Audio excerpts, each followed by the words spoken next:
Bon début de la semaine et bienvenue dans la libre opinion de ce lundi 28 juin. Mesdames et messieurs, bonjour. Au menu de cette émission, la coopération bilatérale entre la RDC et le Rwanda, fondée sur la sincérité ou l'hypocrisie entre les deux chefs d'État, Félix Tshisekedi et Paul Kagame, qui ont demandé au peuple congolais et rwandais d'enterrer la hache de la haine pour passer à une nouvelle aventure. Nous allons également aborder la polémique autour de la probable rencontre entre l'homme de Kingakati, Joseph Kabila, et Martin Fayulu. Est-ce de l'intox ou de l'enjeu politique? Pour en parler, pratiquement mes invités traditionnels, Louis-France Koussikessa à ma droite et Patrick Lokala à ma gauche. Patrick, bonjour et bienvenue. Bonjour Nono, bonjour à Louis-France. Louis-France, bonjour et bienvenue, très bien habillé. Merci beaucoup monsieur Nono, bonjour à tous les téléspectateurs du groupe de presse Congo Média Libre 13 Télévision.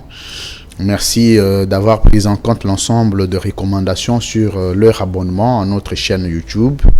Le travail s'est fait normalement, une occasion de vous encourager et de vous féliciter.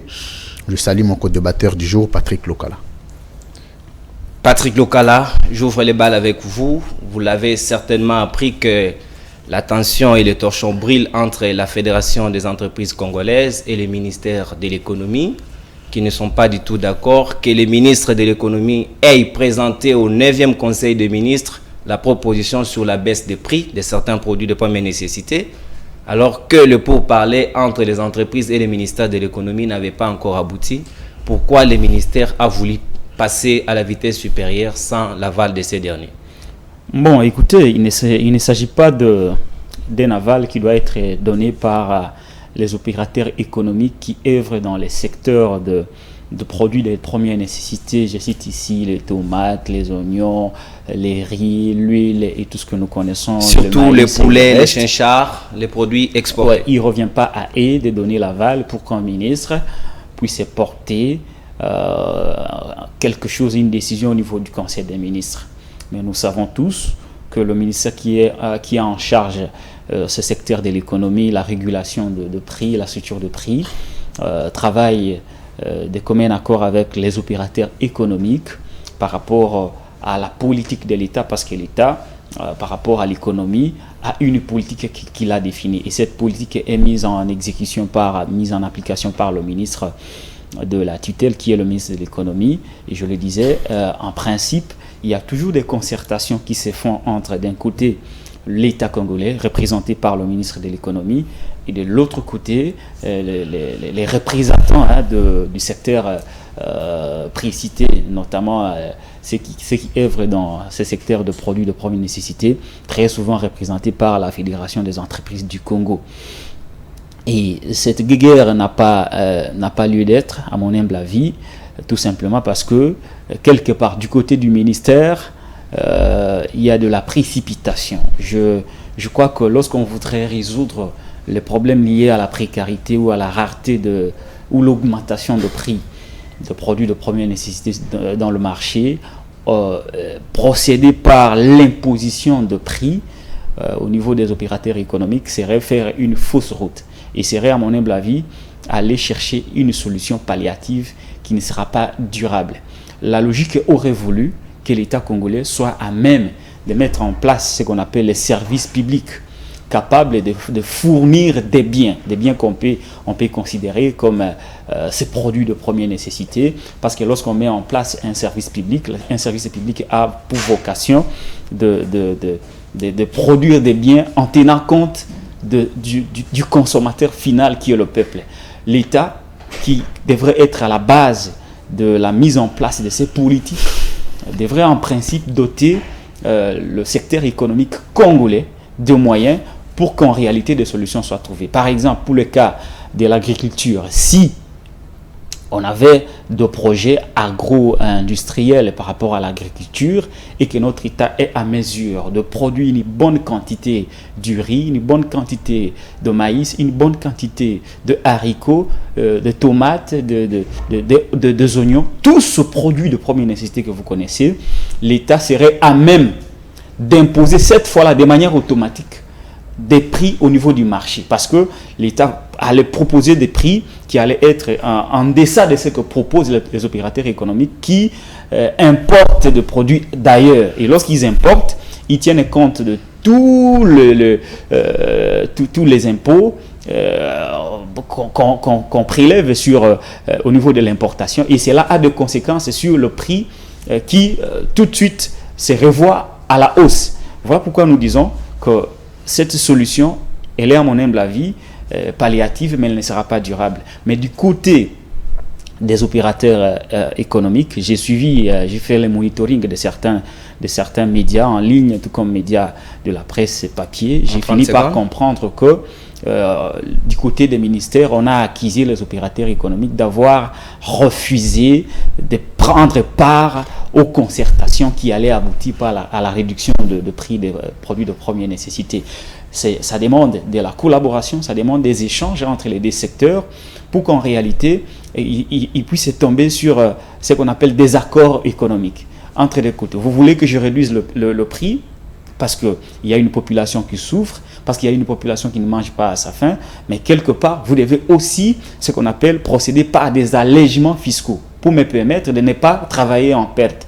Parce que dans un monde où l'économie libérale domine, c'est la concurrence. La loi de la concurrence voudrait que celui qui est plus fort puisse faire la loi. Et lorsque nous avons une économie qui est détenue par les opérateurs économiques expatriés, nous allons toujours connaître de telles situations. Aujourd'hui, il y a des discussions, mais je crois qu'il y a lieu que l'État pense véritablement à avoir des solutions durables et place des solutions palliatives. D'accord, Patrick. Louis-France Kousikessa, Mosé Laurent Désiré Kabila avait expérimenté ça.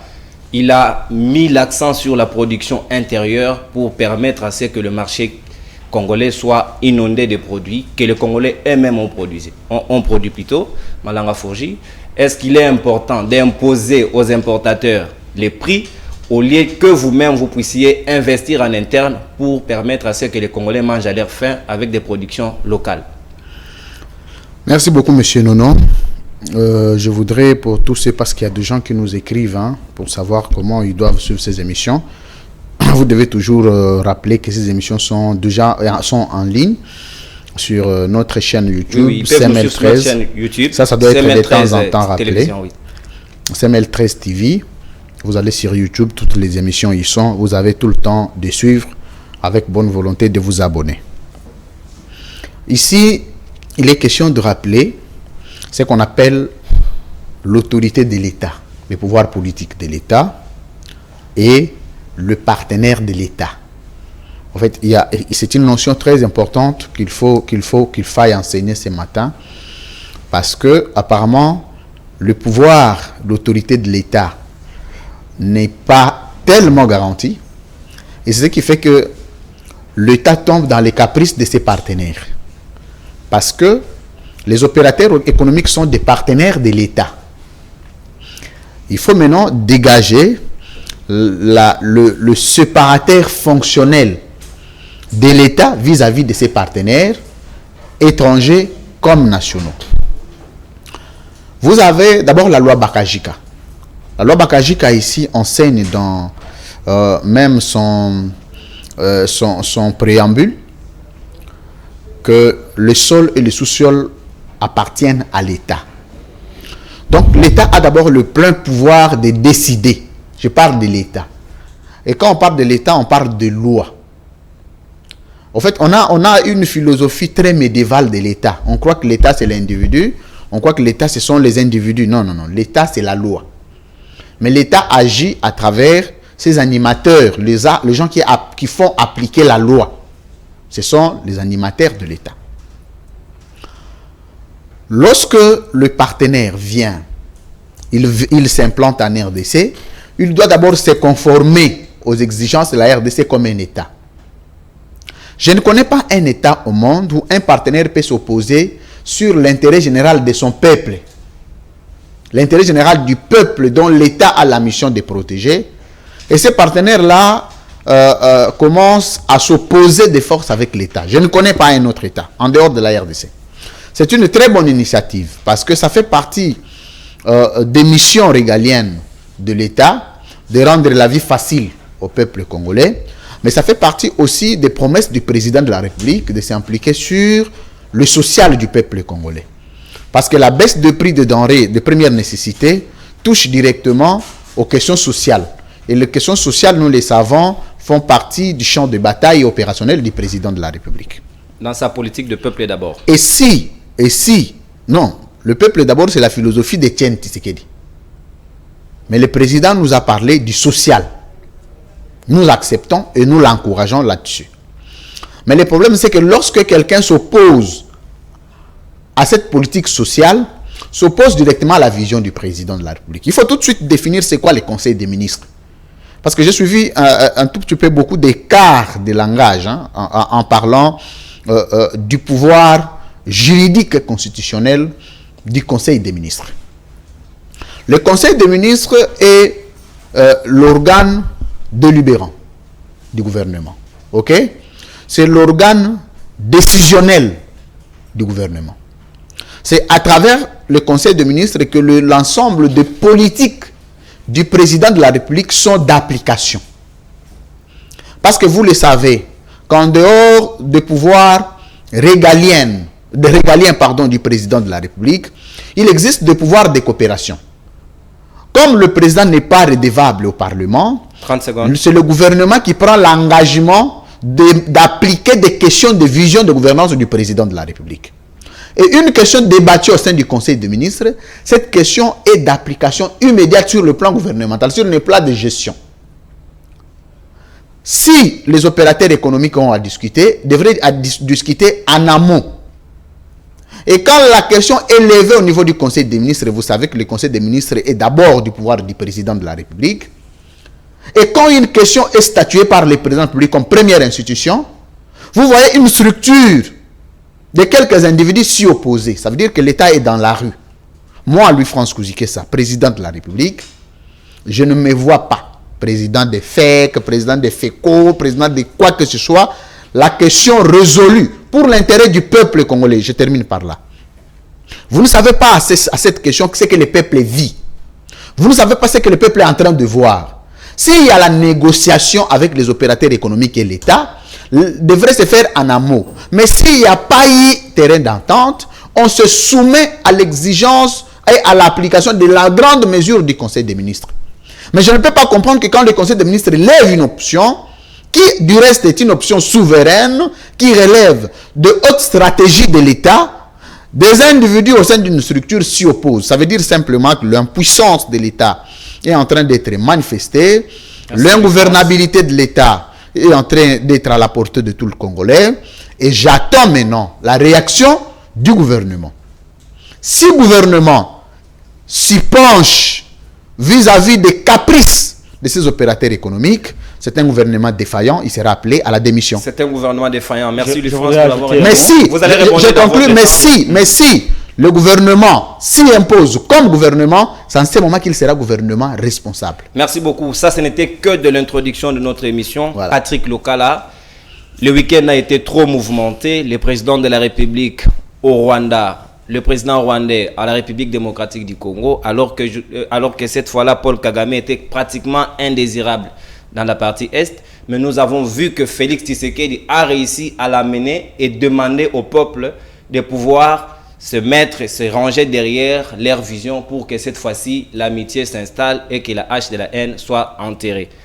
Est-ce Félix Tshisekedi se trompe de l'insincérité de Paul Kagame ou c'est de l'hypocrisie entre les deux partenaires? Oui, je voudrais revenir un tout petit peu, permettez-moi, cher Nono, sur ce sujet qui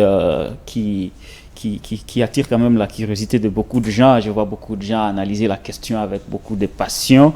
D'abord, j'ai ici posé la problématique je précise, vous avez 3 minutes. Oui, dans mon temps. Mais si je l'épuise, vous pouvez me couper, mais j'estime que... Bien évidemment. J'estime que ces angles sur les social du peuple est très important. Il faut que les gens soient éclairés. Je crois que si l'État, au niveau de la conception de politique publique, avait pensé à relancer le secteur de l'agriculture, nous avons aujourd'hui un ministère qui s'appelle le ministère de l'Agriculture. Est-ce que vous pouvez mener des enquêtes et dire aux Congolais combien notre État a alloué à ces ministères de l'Agriculture pour que l'on puisse donner aux Congolais ce qu'il attend de ses dirigeants, c'est-à-dire manger à sa faim, vivre correctement par rapport aux denrées alimentaires. Le budget est maigre, le budget est très maigre. L'État congolais n'est pas à mesure de prendre en charge les ventres de ses compatriotes, de par le manque de politiques des politiques réelles basées sur l'agriculture. Nous avons ici dans ces pays quelques services mis en place par l'État. D'abord, vous avez cité Mouzé, qui a mis en place les services nationaux. Aujourd'hui, on est en train de relancer, mais vous n'avez qu'à voir, j'ai des informations qu'il y a des denrées qui pourrissent là-bas, des denrées alimentaires qui pourrissent, des denrées qui ne sont pas évacuées vers les centres de consommation. Nous avons Bukangalonzo, on a gaspillé assez d'argent pour Bukangalonzo. Est-ce que Bukangalonzo a servi au peuple congolais? Et en dehors de tout ça, nous avons l'agriculture artisanale, où nous avons des compatriotes qui produisent des denrées alimentaires tout le jour. Vous n'avez qu'à voir l'état des routes d'évacuation de produits de première nécessité. L'état des routes se trouve à quel niveau? Tout ça ne permet pas à notre État d'avoir de production en interne pour pouvoir concurrencer l'opérateur économique. Parce que n'oublions pas, nous évoluons dans un monde de mondialisation. Nous avons le flux de commerce international. Et il y a des lois, il y a des normes qui nous sont imposées au niveau international, que nous devons respecter. La structuration des prix, certes, il y a une politique en interne, mais que cette politique ne doit pas entrer totalement en contradiction avec des normes au niveau international. Et je voudrais rencontrer le point de vue tout à l'heure de Louis-France qui a dit qu'il faudrait que l'État s'impose. Oui, nous sommes tous d'accord sur le fait que le Conseil des ministres est l'organe délibérant. C'est là où se prennent des orientations. C'est là où se prennent des décisions au niveau du gouvernement. Mais il y a lieu de noter aujourd'hui que sur ce point, je suis convaincu que le Conseil des ministres a été induit en erreur. Parce que pour décider, chaque ministre apporte des points de vue, des expertises dans ce domaine et il permet au Conseil des ministres d'en décider. Mais pour le cas du ministre de l'économie, il n'a pas fini les échanges, les concertations avec les opérateurs économiques. Loin de moi l'intention de défendre les opérateurs économiques au détriment du peuple. Mais lorsque vous n'avez pas présenté l'expertise, vous n'avez pas présenté les réalités des terrains, lorsque vous n'avez pas présenté les conclusions avec les opérateurs économiques sur la réduction de prix des denrées de première nécessité, et que le Conseil des ministres prend des décisions sur base de fausses informations que vous avez présentées, et qu'en même temps vous voulez que l'on puisse imposer cette structuration des prix aux opérateurs économiques. Mais quelles pourraient être les conséquences? Ils peuvent se dire, nous payons très cher la douane, nous payons des impôts, nous séchons. S'il y a une grève aujourd'hui, ils disent non, nous n'importons plus rien. Qu'est-ce qui va se passer? Il y aura de l'insurrection dans ces pays. Voilà pourquoi nous disons qu'il y a lieu de revenir. Merci. Si le gouvernement a été induit en erreur par le ministre de l'économie, il y a lieu de renvoyer le même ministre vers les opérateurs économiques. Parce que nous négocions avec ces opérateurs économiques en position de faiblesse. Nous ne sommes pas en mesure de nourrir nos compatriotes. Ceux qui nous aident à les nourrir,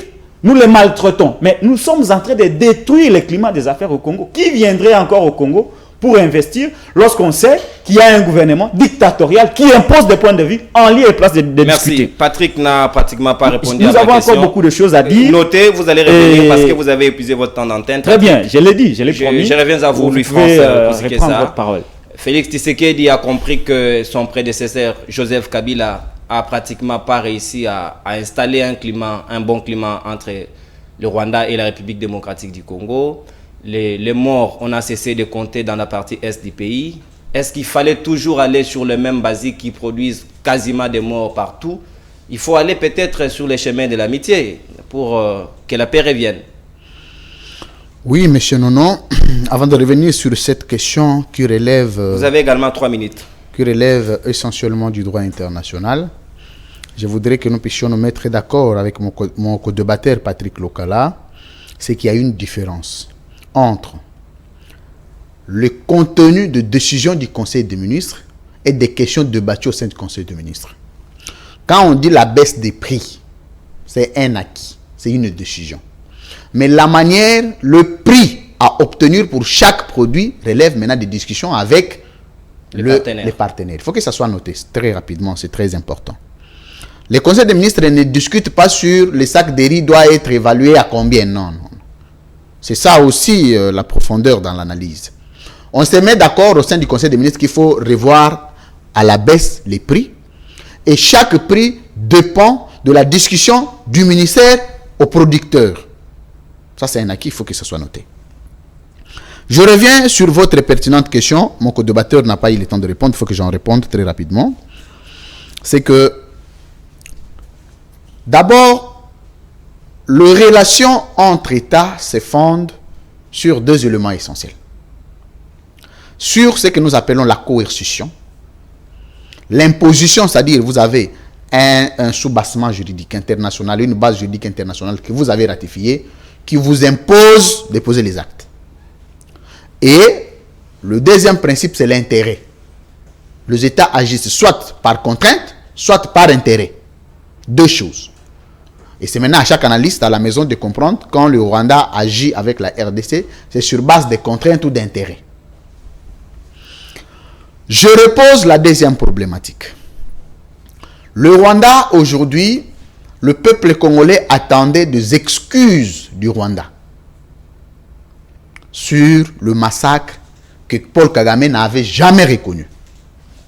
Avant de revenir, de demander au peuple congolais, le peuple rwandais de se mettre ensemble, il faut d'abord résoudre les problèmes qui les ont divergés. Donc on n'a pas crevé l'abcès. Pas du tout. On n'a pas résolu le problème dans son fond, ce que nous appelons l'agent causal. Mais on a satisfait les individus pour faire croire aux gens. Vous savez, quand quelqu'un a tué ton frère, hein, vous pouvez vous asseoir pour manger ensemble. Vous ne mangerez ensemble que lorsque il vous dit sincèrement la raison pour laquelle il a fait tuer votre frère. Si M. Kagame n'arrive pas... Une minute. Heureusement, aujourd'hui, vous êtes venu avec votre téléphone. Je commence à sentir maintenant l'équilibre. C'est ça, maintenant. Vous pouvez refuser à prendre les conseils, mais vous les prendrez toujours quand c'est un bon conseil. Merci beaucoup. Je vous félicite pour cet esprit d'écoute. Je rappelle ici que lorsque Kagame vient et M. Tshisekedi, le président de la République congolaise, se voit et disent vous demandez la sincérité. Non, non, non, non. Il n'y a pas d'église. Il n'y a pas d'église à l'intérieur. Si l'intérêt du Rwanda, le développement du Rwanda, je voulais vous rassurer que Rwanda n'a pas de l'or, n'exploite pas de l'or, ne produit pas de l'or, ni de cobalt, ni des reins, ni de quoi que ce soit. Mais le Rwanda est aujourd'hui parmi le pays le plus puissant, le plus vendeur de ces matières premières. Ils les prennent où? À l'est de la RDC. Si le développement du peuple rwandais, si le développement du Rwanda passe par le mort de Congolais, Kagame n'arrêtera pas de le faire pour des raisons patriotiques. Si le développement du Rwanda passe par l'exploitation illégale des ressources naturelles de la RDC, le Kagame n'arrêtera pas de le faire parce qu'il est dans une situation d'intérêt. Mais il y a aussi une notion importante que j'avais évoquée ici de la société internationale. Dans les relations entre États, lorsque votre État est touché, la première des choses à faire, ce n'est pas de coopérer. Parce que celui qui va coopérer le premier s'en va en position de faiblesse. Et la théorie de négociation, je termine cette notion très importante. La théorie de négociation pose l'ensemble des principes scientifiques pour coopérer, pour négocier. D'abord, l'objet de négociation. Le président de la République et le président rwandais, M. Kagame, se sont convenus sur base de quel objet? Quel est l'objet qui a mis au centre de leur discussion? 1. De 2, les lieux de négociation. Le lieu de négociation a été proposé par qui et sur base de quoi? De 3, les négociateurs. Quand vous êtes en conflit, vous ne pouvez pas vous-même vous faire négocier. Il faut qu'il y ait quelqu'un qui vous amène à négocier. Et qui a été le facilitateur de cette négociation? Parce que vous ne pouvez être sincère dans une négociation que lorsque vous le dites à celui qui n'est pas le problème. Monsieur Kagame est le problème, Monsieur Tshisekedi les problèmes. Le Congo a un problème avec le Rwanda. Mais les deux présidents pensent résoudre les problèmes en dehors de ceux qui ne sont pas dans les problèmes. C'est créer un autre problème. Merci, c'est créer un autre problème. Vous avez débordé de 30 secondes. Je vais également l'accorder à Patrick. Vous avez cette fois-ci 2 minutes 30 secondes. Très bien. Patrick Lokala. J'avais encore beaucoup de choses. À compter à partir de votre montre. J'avais encore beaucoup de choses. Moi, rassurez-vous, la montre. Je ne me plains jamais. Allez-y, Patrick. D'ailleurs, je voudrais tout de suite relever quelque chose, c'est que nous avons autorisé l'utilisation du téléphone parce que les services commerciaux ne nous ont pas encore acheté un chrono. Dans ces plateaux, on n'utilise pas de téléphone pour le présentateur. Mais pour cette fois-ci, on a fait une exception parce que j'ai des responsabilités ici que je dois défendre. Et je rappelle que vous êtes directeur de programme. Voilà, mais je n'interviens pas à ce titre. Vous êtes analyste indépendant. Je dois les rappeler. Alors, j'avais encore beaucoup de choses à dire sur la structuration de prix. Je l'ai dit parce que je maîtrise quelque chose sur le flux de commerce. Faites avancer aussi votre discours international, mais aussi la réalité de terrain par rapport à la fixation de prix au niveau du ministère de l'économie qui a en sa charge la régulation de prix. Je n'y reviendrai pas, dans d'autres numéros je reviendrai avec force et détail. Je voudrais tout de suite prendre cette question de l'amitié, l'amitié forcée entre le président congolais et le président rwandais.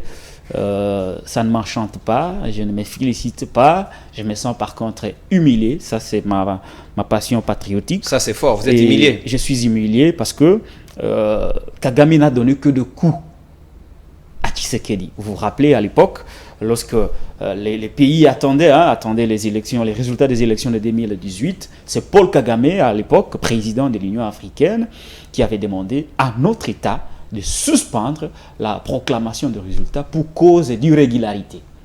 À l'époque, il était le président de l'Union africaine. Lesquelles élections ont proclamé le président actuel comme magistrat suprême de la RDC. Qu'est-ce qui a changé? L'homme qui vous a contesté quelque part, mais aussitôt que vous êtes arrivé au pouvoir, c'est lui qui devient l'allié principal. Qu'est-ce qui s'est passé? C'est ça la grande question que je suis en train de me poser, parce que très souvent à la maison, ceux qui nous suivent, la plupart des gens qui nous suivent ne réfléchissent pas dans ce sens-là. Qu'est-ce qui s'est passé? Je vais vous relater. Vous vous rappelez que le 10 mai 2019, il y avait une photo de Félix Tshisekedi à Kigali assistant dans certaines cérémonies où le président de la République était très souriant. La photo a fait le buzz ici à Kinshasa comme au niveau international. Beaucoup de gens avaient déploré cette image comme quoi le Rwanda nous a causé beaucoup de tort. Le Rwanda a une part de responsabilité au massacre perpétré au niveau de l'Est, mais que voir notre chef de l'État, sans avoir préalablement obtenu les excuses du président rwandais, sourire, faire la photo avec lui, beaucoup de gens étaient montés au créneau pour les déplorer. Moi, je me suis posé beaucoup de questions. Le rire du président Tshisekedi avec le rire du président Paul Kagame allait profiter au peuple congolais à quel niveau? Beaucoup de gens m'avaient traité de banal, mais ceux qui savent, les experts en matière de diplomatie savent que le geste compte en matière de relations internationales. Ce n'est pas lui, France, qui va me contredire. Et le rire entre les deux chefs d'État, congolais et rwandais, a abouti finalement à ce qu'on a appelé les échanges de renseignements. On a même créé quelque chose qu'on a appelé équipe conjointe des renseignements entre d'un côté le Rwanda et de l'autre côté la RDC. Un pays dont on a accusé de nous avoir agressés pendant plusieurs temps et qui continue d'ailleurs à nous agresser. C'est avec ce pays que nous avons mis en place ce qu'on a appelé équipe conjointe des renseignements. Et je vais vous rappeler, les articles existent, des médias ont écrit.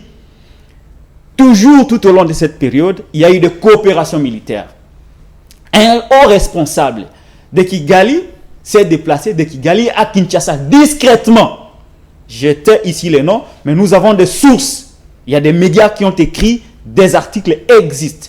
Un haut gradé militaire de Kigali se déplace à Kinshasa. Pourquoi faire? Nous ne savons pas.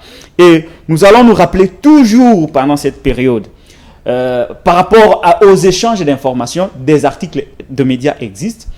Des renseignements ont été fournis par les services de renseignement rwandais à l'armée congolaise qui a arrêté quelques responsables de FDLR. FDLR, c'est un groupe armé qui est hostile à Kigali. Et des renseignements de Kigali qui ont été fournis à Kinshasa ont permis à nos forces d'arrêter deux responsables de cette rébellion, acheminés à Kinshasa, puis quelques temps après, ils ont été extradés à Kigali.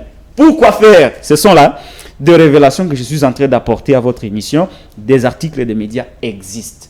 Et nous avons finalement compris que dans cette amitié, c'est beaucoup plus Paul Kagame qui a tiré profit pour le Rwanda. Et je suis tenté de le dire ici, que le président Paul Kagame, intelligent, il se sert de notre président pour se stabiliser au niveau de la sous-région. Il a eu des soucis diplomatiques avec le Burundi, avec l'Ouganda, et il s'est vu dans une position très défavorable. Il ne pouvait pas perdre la RDC. S'il perdait la RDC, il allait perdre de son aura, de son poids politique au niveau de la sous-région. Et c'est comme ça qu'il a profité de Félix Tshisekedi.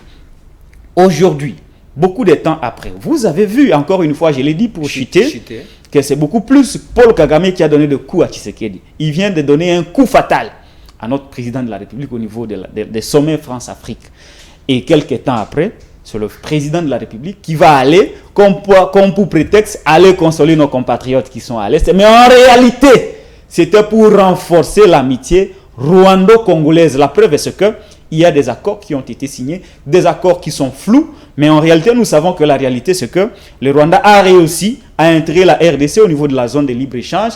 Elle a réussi à intégrer la RDC au niveau de la zone économique de l'Est, alors que nous savons qu'au niveau de la production, la RDC est nulle. Pendant qu'au Rwanda, on produit du coltan, on produit de l'or, on fait le montage des véhicules, et lorsque vous regardez la population rwandaise, elle n'est pas en mesure de consommer les véhicules, c'est la population congolaise qu'on vise. Donc, le président Paul Kagame, très intelligent, très stratège, il se sert de notre chef d'État pour asseoir son pouvoir, asseoir son économie. Et j'aurais voulu, comme il en avait fait avec... je chute très rapidement, 10 secondes. Comme président Paul Kagame avait obtenu les excuses de la France qui avait une responsabilité par rapport au génocide, j'aurais voulu que notre chef d'État, lui France l'a dit, puisse obtenir avant toute négociation, parce qu'on ne peut pas se réconcilier sur base des mensonges, on ne peut pas se réconcilier sur base des rancœurs. La vraie réconciliation serait passée par les excuses officielles de Kigali vis-à-vis de Kinshasa, parce que nous avons subi beaucoup de préjudices. Vous avez également débordé de 30 secondes, je vais l'accorder également. Pas assez quand même. Hein. 30 secondes comme lui également. Très bien. Lui, France. Non, j'ai récupéré, je n'ai pas débordé, j'ai récupéré. Vous avez récupéré, en même temps vous avez débordé. Lui, France Kouzikeza. De son temps, le président français Sarkozy a demandé à la République démocratique du Congo d'apprendre à partager ses richesses avec ses voisins. Félix Tshisekedi vient, il appelle le Rwanda de venir exploiter de l'or au Congo. N'est-ce pas le changement de tactique, le changement d'approche pouvait apporter à quelque chose de plus officiel au lieu de rester toujours dans les officines? Mon co-débatteur Patrick Lokala nous a donné beaucoup de leçons sur les plaintes. Je ne savais pas qu'il se plaignait plus que la plainte elle-même. Vous avez 3 minutes. Je fais constater ici que... Parce qu'il a débordé, vous devrez avoir 2 minutes. Il s'est beaucoup plaint à la fin, plus que la plainte. Donc j'aurais bien voulu qu'il ne se plaigne plus dans la vie. Ce qui m'a donné l'impression de quelqu'un qui ne se plaint jamais. Là n'est pas le problème. Je l'excuse pour ça, parce qu'il s'est plaint alors qu'il a contredit sa propre parole. Je reviens à l'élément important qu'il a évoqué. D'abord, je commence par cette commission conjointe de renseignement. Équipe conjointe de renseignement. C'est une imbécilisation collective. Ah, ça c'est quand même fort. Oui. C'est pas une insulte. C'est quand même fort. L'imbécilisation collective, c'est nous prendre tous pour des imbéciles. Nous prendre tous pour des cons. Vous pouvez regarder toutes les organisations internationales. Dans même leur sphère, dans leurs origines, il n'existe pas un renseignement bilatéral. Ça n'existe pas dans le monde. Ils venaient de créer un nouveau concept en relations internationales et en droit international. Et le renseignement bilatéral, là, s'exerce dans quel cadre juridique international? Qui contrôle ça? Qui réglemente ça? S'il y a des bavures, qui doit statuer sur ça? Mais ce n'est pas non plus interdit d'échanger des informations. Attendez. On échange, il y a ce qu'on appelle le cadre normatif en relations internationales. Si vous voulez coopérer avec un État, il faut qu'il y ait un cadre normatif autour duquel vous discutez, et ce cadre vous donne le pouvoir et vous restreint certains pouvoirs. Ce cadre-là, c'est dire que quand vous violez vos engagements, voici à quoi vous serez buté en termes de sanctions. Et dans ces échanges d'informations-là, c'est écrit où? Il faut rappeler que ce sont les échanges entre les présidents congolais et les présidents rwandais. Ce n'est pas les échanges entre les États. Parce que les relations entre États passent par des canaux. Les canaux juridiques ou les canaux politiques appropriés. Là, c'est un fait. Deuxième chose, vous savez, les informations d'un État ne se transmettent pas. Ok? Parce que vous savez, la partie Est aujourd'hui, nous cherchons, tout ce que nous cherchons aujourd'hui, c'est la solution. Et Kagame a infiltré l'État congolais. C'est une infiltration. C'est ça le concept approprié qu'il faut prendre. Il est venu, apparemment, il avait perdu contrôle. Patrick Lokala a évoqué un élément important. Il a parlé d'asseoir sa politique au niveau de la région. Mais moi, j'ajoute un élément, pas d'asseoir seulement la politique, mais il cherche maintenant à avoir le contrôle de la RDC, parce que le contrôle de la RDC passait par l'Ouganda et puis le Rwanda. Burundi après le Rwanda. Mais maintenant que le fil de ces circuits d'information est coupé, le Rwanda n'avait plus l'absolu contrôle des informations de la RDC. Il fallait improviser la négociation pour comprendre ce que la RDC fait avec ses voisins. Parce que ce que Kagame ne veut pas aujourd'hui, c'est de voir Tshisekedi avec le président ougandais. Il veut privatiser le président congolais.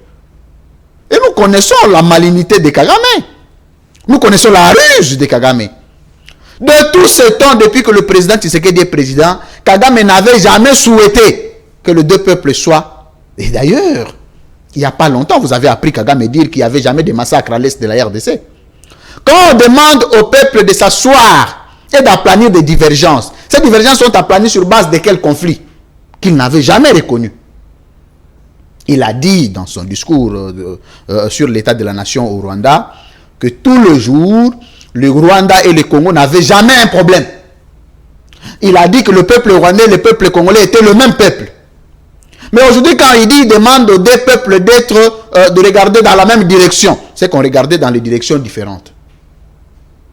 Est-ce que vous voyez quelqu'un comme ça, de sincère? Vous prenez un monsieur pareil, de sérieux. Deuxième élément important qu'il faut évoquer ici.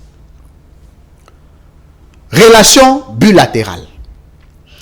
Apparemment, j'entends beaucoup dans chaque papier de journalistes qui font la retransmission. Quand le président se déplace, c'est pour des relations bilatérales.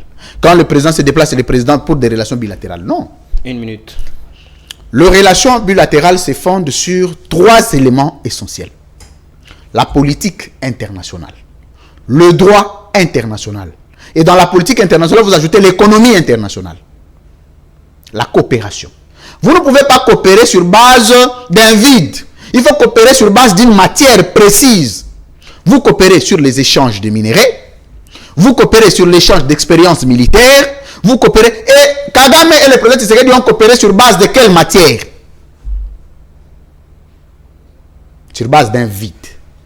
En fait, le problème avec Kagame, c'est qu'il veut faire de cet État la sous-province. Pas la province. La sous-province du Rwanda. Parce que Kagame a reçu des excuses françaises, ok, pour des massacres rwandais. Le président, le tout-puissant président rwandais, le président français, Emmanuel Macron, est descendu d'abord et a présenté des excuses pour dire nous nous excusons. En ce moment-là, sur le plan diplomatique, la position officielle qu'affiche un État symbolise aussi la relation que cet État a vis-à-vis de l'autre État. Et quand il n'y a pas une déclaration, parce que la diplomatie c'est la déclaration, ce sont des actes. Quand il n'y a pas une déclaration officielle de l'État vis-à-vis de l'autre État, vous ne pouvez pas prétendre être en bonne relation ni en relation diplomatique stable. Mais ce que nous attendions de Kagame, parce qu'il nous a donné l'impression qu'il ne connaissait rien. M. Kagame a lu le rapport du Conseil de sécurité des Nations Unies. Chutez-lui, France. Le rapport du Conseil de sécurité des Nations Unies qu'il a cité expressement. Le Rwanda qui était en train de faciliter la guerre, le massacre en République démocratique du Congo. Mais comme nous avions perdu nos frères, comme nous avions perdu nos compatriotes de l'Est, tout celui qui s'allie avec l'ennemi du peuple congolais est aussi ennemi du peuple congolais. À méditer. À méditer. C'est bien noté, Louis-France Kouzikessa. Nous passons à présent à notre deuxième thématique de l'émission. Rencontre Joseph Kabila, Martin Fayoulou, intox ou enjeu politique. Ça va dans tous les sens. Je reviens à Patrick Lokala. Joseph Kabila, l'homme de Kingakati, et Martin Fayoulou de la Mouka se ne sont pas rencontrés, comme a dit Joseph Devos Kitoko, plutôt secrétaire de l'ECD. Il a dit que Martin Fayoulou est parmi les rares Congolais qui ne s'est jamais salué avec Joseph Kabila. Pourquoi vous voulez chercher les poux sur les têtes des gens qui ne se sont jamais rencontrés? Est-ce que c'est le cas avec vous, Patrick? Très bien, merci. Je rappelle que je devrais conclure ce sujet, mais vous êtes passé au deuxième sujet sans me donner mon temps de parole. Vous pouvez revenir dans votre temps de parole. Ce n'est qu'un rappel technique d'ailleurs que je suis en train de vous reformuler. C'est une plainte. Alors, non, il faut faire la différence entre une plainte et un rappel. Hein, allez-y, Patrick. Allez-y, Patrick. Vous avez 3 minutes. Voilà, très bien. Alors, je voudrais revenir un tout petit peu sur cette question rwando-congolaise. Vous voyez, le manque de stratégie, je l'avais décrit ici récemment, de ce qui accompagne le président de la République par rapport à aux approches diplomatiques. Vous arrivez dans un contexte où vous trouvez que l'adversaire principal est affaibli, il a des ennemis à côté, et il est en position de faiblesse, il est en perte de vitesse, mais vous préférez lui apporter un secours, quelqu'un qui est moribond, politiquement au niveau international. Je parle du président Paul Kagame, qui était en conflit avec le Burundi et l'Ouganda. La réalité, la réelle diplomatie aurait voulu que Tshisekedi puisse s'allier aux ennemis de son ennemi, qui étaient en réalité ses amis. Je parle du Rwanda et de l'Ouganda et de Burundi. Il s'est trompé. Il a été induit en erreur par ses conseillers. Parce qu'il aurait tiré des dividendes. D'un côté, le Burundi, l'Ouganda contre le Rwanda. Et en dehors de cela, il y a une rébellion qu'on appelle FDLR. Une rébellion hostile au pouvoir de Kigali. Mais Félix avait tous les atouts d'en finir définitivement avec Paul Kagame. Mais pourquoi n'avait-il pas déclenché le processus de la chute diplomatique de Paul Kagame? Parce que même au niveau de l'hégémonie internationale, le règne de Paul Kagame tend à la fin. Mais pourquoi vous savez très bien que le règne de Paul tend à la fin, mais que vous ne pouvez pas l'enfoncer dans cette chute? Vous préférez lui apporter du soutien. Mais le monde se manque de nous. Le monde se manque de nous. C'est une triste réalité et que aujourd'hui, je crois qu'ils vont se ressaisir, même si ils ne le comprennent pas maintenant. Je reviens à la question rencontre Joseph Kabila et Martin Fayoulou. Au regard de mes informations, je suis convaincu de ce que j'ai obtenu comme source. Il n'y a jamais eu de rencontre entre Martin Fayoulou, Adolphe Muzitu et Joseph Kabila à Kingakati. Il n'y a jamais eu de rencontre. Donc c'est de l'intox selon vous? Tout ce qu'il y a, vous confirmez cette thèse? C'est de la polémique, c'est de l'intoxication. Et c'est de la diabolisation. Et nous savons d'où vient la diabolisation. Nous savons qui ont inventé la théorie de la diabolisation en République démocratique du Congo. Tout simplement, c'est pour tenter de discréditer cette aile de l'opposition radicalisée, représentée par Martin Fayoulou et Adolphe Muzitu, comme pour leur dire à l'opinion, voilà, l'homme sur qui vous comptez et en alliance avec Joseph Kabila. Mais au cas où cela serait vrai, parce qu'il faut que nous puissions analyser la chose de tous les côtés, au cas où cela serait vrai, mais qu'y a-t-il de mal entre acteurs politiques que de se coaliser pour chercher l'intérêt du peuple? Si hier, le président Tshisekedi et tous ses alliés avaient vanté Joseph Kabila. Je me rappelle à l'Imité, Kabila était ovationné.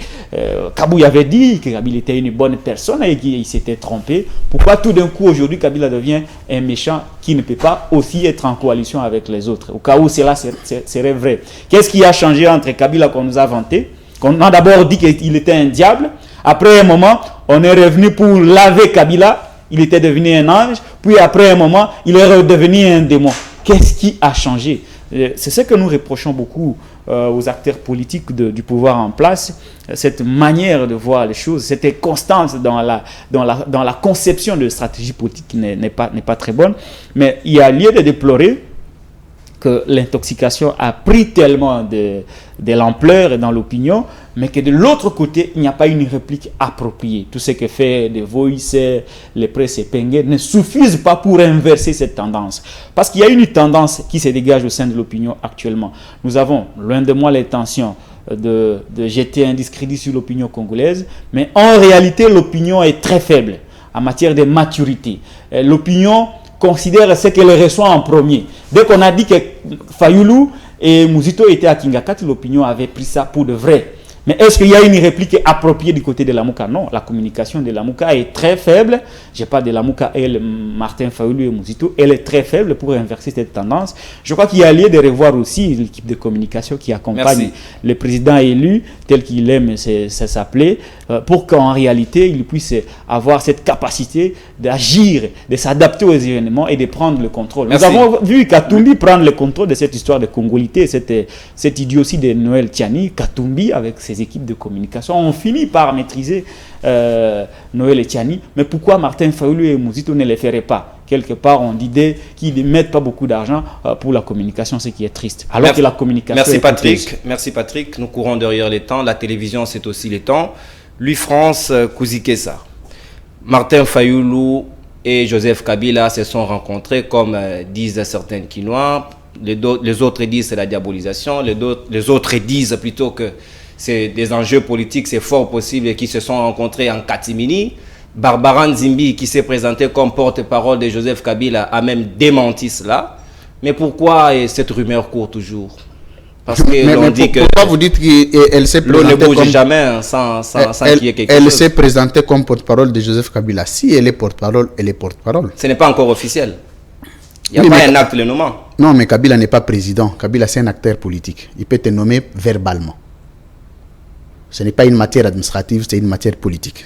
C'est très important de rappeler. Vous avez 2 minutes 30 secondes. Je note ici que il faut connaître, moi je n'ai pas la prétention ni l'idée, je n'ai pas l'intention d'aller à l'idée, je n'en ai pas besoin non plus, mais je suis esclave de la vérité.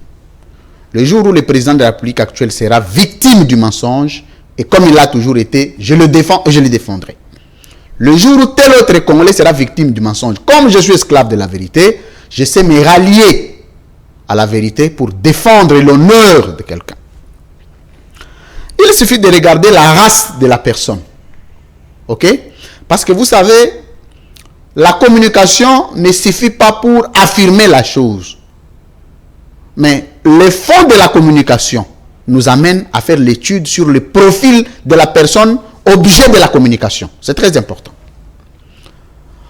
Martin Fayulu est le seul Congolais jusqu'à aujourd'hui qui n'a jamais bénéficié d'une ordonnance présidentielle. Alors qu'ils ont tous les atouts. C'est un élément très important à rappeler. Martin Fayulu n'a jamais... Moi, je ne vois pas Martin Fayulu. Hein. Je n'en ai pas la culture de rencontrer les politiciens. C'est quand même une vérité qu'il faut dire. Martin Fayulu est parmi les opposants qui se sont opposés, passez-moi cette petite pathologie qui dirait c'était permise, farouchement à Joseph Kabila, ayant même taxé l'axe de Kabila comme l'axe du mal. Martin Fayulu, avec tout ce qu'il avait comme privilège autour de lui, pouvait, à une certaine mesure, accepter d'aller chez Kabila parce qu'on l'a cherché. Je ne crois pas que au poids de Martin Fayulu politiquement, Kabila ne l'a pas cherché, autant de fois. Il n'est jamais devenu ne fût-ce que bourgmestre. Aujourd'hui, Kabila n'est plus au pouvoir. Martin Fayulu va voir Kabila. Vous prenez quelqu'un de normal, quelqu'un qui avait le pouvoir, qui avait la signature, qui pouvait te nommer ministre, premier ministre. Tu n'es pas allé. Tu t'es radicalisé. Mais ce type-là n'a plus de pouvoir, n'a plus de fonction. Il est devenu un individu, d'abord, qui n'a pas de popularité. C'est comme ça qu'il faut présenter la chose. Parce que sur le plan populaire, Martin Fayulu est populaire que Kabila actuellement. Martin Fayulu, c'est l'opposition de la RDC. Mais vous acceptez que Martin Fayulu aille voir Joseph Kabila? Non. Mais selon les rumeurs qui courent, on dit que c'est pour se liguer contre Félix Tshisekedi. Heureusement, vous nous voyez, nous, à notre statut, à notre niveau, commencer à discuter sur des rumeurs. Non, il faut qu'on nous prenne pour des messieurs sérieux et respectables. Nous devons discuter sur la véracité d'informations. Là n'est pas le problème. Je rappelle une chose très importante, cher Nonon Kourou. Vous savez que Martin Fayoulou, moi je l'ai connu à l'époque, il n'était même pas député national. Avec Patrick Lokala, je reconnais, on l'a vu dans le cadre de notre métier de journaliste. Et tout ce que je faisais dans ma vie commençait à voir, parce que aujourd'hui j'avais donné un exercice aux Congolais. 10 secondes. Non, je ne crois pas que j'ai encore atteint... J'ai le chrono. C'est mon S'il y a 3 acteurs politiques, parce qu'il n'y a pas 4 hommes d'État en RDC, il n'y en a pas 4. Mais s'il y a quelqu'un sur qui nous pouvons apprécier le caractère d'un homme d'État et la constance politique, c'est Martin Fayoulou, qui est resté à l'opposition depuis l'entrée au pouvoir, depuis l'entrée en politique jusqu'à aujourd'hui. Tout ce qu'il fait dans sa vie, c'est lié aux responsabilités électives et non nominatives. Mais mon regret, c'est quoi? Mon regret, Patrick Lokala déploré, parce que vous avez la communication, vous avez la contre-communication. Et la contre-communication repose sur... Je m'excuse, c'est très important de directement les 10 secondes de l'affaire. Absolument. Pour conclure la théorie de la contre-communication repose sur les principes de la disproportionnalité communicationnelle. Martin Fayoulou, malheureusement, ce qui est malheureux avec lui, il n'a pas un cabinet. Un cabinet qui peut réfléchir et émettre des points de vue techniques. Parce que ce que Devos Kitoko fait, c'est du militantisme. Ça, c'est le militantisme, vouloir répondre sans... Parce que quand vous regardez les contenus de la communication, c'est un vide. Mais on a voulu juste refuser que ce qu'on a dit est faux, mais il faut le prouver. On ne l'a pas prouvé. La contre-communication. Vous savez, quelqu'un qui a été candidat président de la République doit avoir un cabinet qui réfléchit et qui fait des propositions techniques sur toutes les questions de la vie.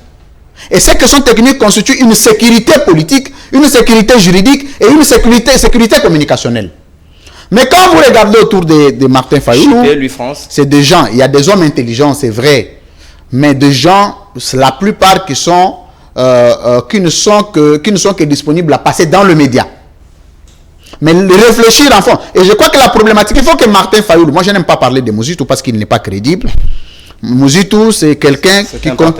Il s'est rallié à Fayoulou pour bénéficier un peu de la crédibilité. Mais s'il faut parler des hommes crédibles, il ne faut pas parler de Mouzitou. Merci. Donc, je rappelle ici que c'est Joseph Kabila, selon les informations que j'ai obtenues, parce que nous devons, je rappelle ici que quand nous avons besoin d'une information, nous appelons les personnes directement concernées. Ceux qui savent un peu de français savent ce que j'ai dit. C'est-à-dire que Joseph Kabila a été, pendant toute cette période de folles rumeurs dont vous qualifiez, a été au Katanga. Donc, il n'était pas ici. Il a été question de berner le peuple dans le mensonge. Qu'on nous dise la gestion de... Nous avons besoin de savoir la gestion de l'État. On n'a pas besoin de savoir qui a fait quoi. Je compte sur votre capacité de concision. Donnez-vous à cet exercice de 10 secondes, s'il vous plaît. Non, 10 secondes, nous sommes arrivés pratiquement à la fin. Je vais seulement étayer la thèse selon laquelle Martin Fayoulou ne s'est pas entouré avec les experts en communication. Je vais vous étonner. Vous savez qui s'occupe de la communication de Martin Fayoulou? C'est Presse Mpenge. Presse Mpenge a fait les sciences politiques. Presse Mpenge n'est pas décidé. Mais j'ai dit, non, c'est une dame. C'est une dame. Je sais de quoi je parle. C'est Presse Mpenge qui s'occupe de la communication. Cette dame-là ne fait que distribuer l'argent. Et c'est Prince qui s'occupe de la communication. Ce sont des révélations, un acteur politique qui a fait les Sciences Po, qui est devenu expert en communication aux côtés de Martin Fayoulou. Et vous voyez cet homme-là être à mesure de proposer une stratégie de contre-communication face à la diabolisation tshisekedienne.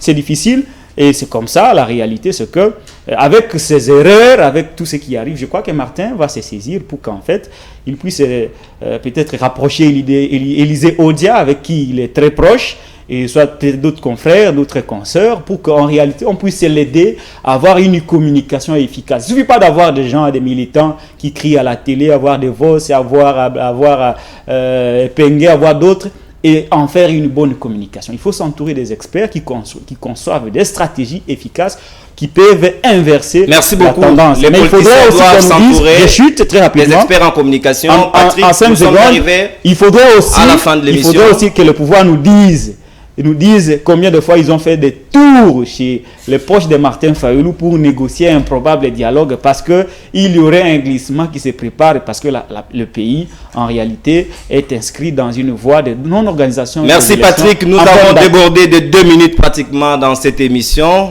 C'est par ici que nous mettons un terme dans la libre opinion de ce lundi. Je dis grand merci à toute la grande équipe technique qui nous a tenu compagnie. Merveille Vangou à la réalisation. André Anzola Messo derrière la caméra. Joël Mouka également derrière la caméra. Ezer Tembo à la régie finale. Eder Maïtouka derrière la caméra aussi. Hervé Ntimba derrière la caméra. La rediffusion de cette émission, 15h30 aujourd'hui et 19h30. Le rendez-vous est pris pour demain à 12h10. Au revoir.